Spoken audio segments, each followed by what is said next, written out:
नहीं होगा भाई, तुम्हारे कुत्ते को तो हमने 100 मुद्राओं में बेच दिया। अब तुम चाहो तो सारी मुद्राएं रख लो और हमें छोड़ दो। नहीं नहीं, मुझे मेरा कुत्ता ही चाहिए। तुम्हारे पास कल सुबह तक का वक्त है, कैसे भी करके उस व्यापारी को ढूंढो और मुझे मेरा कुत्ता वापस ला कर दो, नहीं तो जेल जाने के लिए तैयार हो जाओ। इतना बोलकर किसान वहाँ से चला जाता है। अरे मर गए रे, अब क्या करें, ये तो थानेदार की धमकी देकर गया है। लल्लन भाई, मुझे जेल नहीं जाना, कुछ करो ना। हाय रे, अब क्या होगा, चलो उस सेठ को ढूंढते हैं, उसे उसके सारे पैसे लौटाकर उस कुत्ते को वापस ले लेंगे। वे दोनों सेठ की तलाश में निकल पड़ते हैं, लेकिन बहुत देर तक ढूंढने पर भी उन्हें वह सेठ नहीं मिलता। लल्लन भाई, यहाँ तो उस सेठ का कोई नामो निशान ही नहीं है, न जाने अब तक कहाँ निकल गया होगा। अब क्या करें, हमारे पास कल सुबह तक का ही वक्त है। अरे आर्या, वो देख, ये तो बिल्कुल किसान के कुत्ते जैसा ही लग रहा है। तुम्हारी आंखों में मोतियाबिंद हो गया है क्या बेवकूफ? किसान का कुत्ता नीले रंग का था और ये तो भूरे रंग का है। क्या तुम्हें नीले और भूरे रंग में फर्क दिखाई नहीं देता? अरे तो क्या हुआ, अगर हम इसे नीले रंग से रंग दें तो उसके बाद ये हूबहू नीलू जैसा ही दिखेगा। बात तो तुम सही कहते हो भाई, चलो फिर देर किस बात की, अभी इसे पकड़ते हैं। फिर वे दोनों उस कुत्ते को पकड़कर अपने घर ले जाते हैं और नीले रंग का पानी घोलकर इसे उसमें डुबो कर उसका रंग भी नीला कर देते हैं। अरे भाई हरिया, ये तो बिल्कुल नीलू जैसा ही दिख रहा है। फिर अगले दिन वे उस कुत्ते को अपने साथ लेकर किसान के घर जाते हैं। अरे भाई मोहन, देखो हम तुम्हारे लिए क्या लाए हैं, जल्दी आओ, तुम्हारा नीलू वापस आ गया है, जल्दी आओ। किसान और सुमन की खुशी का ठिकाना नहीं रहा।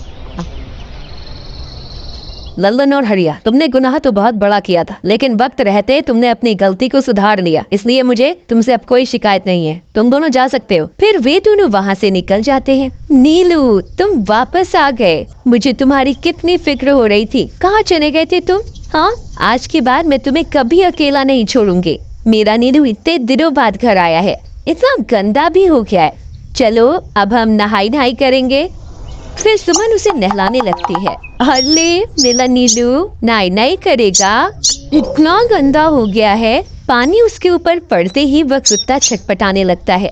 अरे क्या हुआ नीलू, तुझे तो नहाना बहुत पसंद था, आज क्या हो गया तुझे? तभी उसका सारा नीला रंग उतरने लगता है। अरे ये क्या, इसका रंग क्यों उतर रहा है? तभी वह कुत्ता गुस्से में आकर सुमन को काट लेता है। अरे मर गई रे, हाय रे, अरे सुनो जी, इसने तो मुझे काट खाया। हाय रे अजी, सुनते हो, जल्दी आओ, मुझे लगता है ये हमारा नीलू नहीं है, देखो इसका तो सारा रंग ही उतर गया।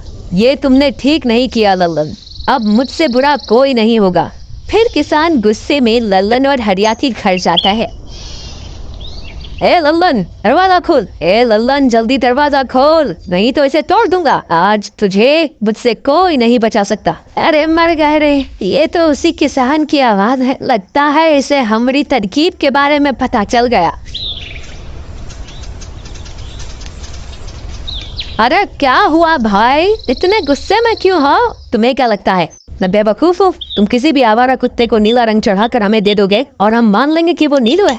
भाई हमें माफ कर दो, हमने उस सेठ को ढूंढने की बहुत कोशिश की, लेकिन उसका कोई नामो निशान नहीं मिला। भाई तुम ये 100 मुद्राएं रख लो, अब इससे ज्यादा हम तुम्हारे लिए और कुछ नहीं कर सकते। अगर तुम चाहो तो हमें जेल भिजवा दो, हम दोनों अपनी गलती की सजा काटने पर तैयार हैं। किसान उदास हो जाता है और उनसे 100 मुद्राएं लेकर वापस अपने घर आ जाता है। मुझे माफ कर दो सुमन, मैं तुम्हारे नीलू को नहीं ढूंढ पाया। ये लो, ये 100 मुद्राएं हैं। नीलू को बेचने पर उन्हें इतने पैसे मिले थे जो उन्होंने मुझे दे दिए हैं। उन्हें अपनी गलती का बहुत पछतावा है, लेकिन अब कुछ नहीं हो सकता। नहीं, मेरा नीलू जरूर वापस आएगा। हम एक काम करते हैं, कल सुबह इन 100 मुद्राओं का भोजन खरीद कर गरीबों में बांट देंगे। क्या पता उनकी दी हुई दुआओं से हमारा नीलू वापस आ जाए। अगले दिन सुबह होने पर वे दोनों उन पैसों से गरीबों में भोजन बांट देते हैं और वापस अपने घर की ओर चल देते हैं। तभी उन्हें कुछ आवाजें सुनाई देती हैं। वे दोनों चौंक जाते हैं। अरे ये तो मेरे नीलू की आवाज है। नीलू, नीलू तुम कहाँ हो? तभी सामने से नीलू भागता हुआ उनके पास आता है। नीलू तुम वापस आ गए, तुम कहाँ चले गए थे? मैं तुम्हारे बिना कितनी उदास हो गई थी।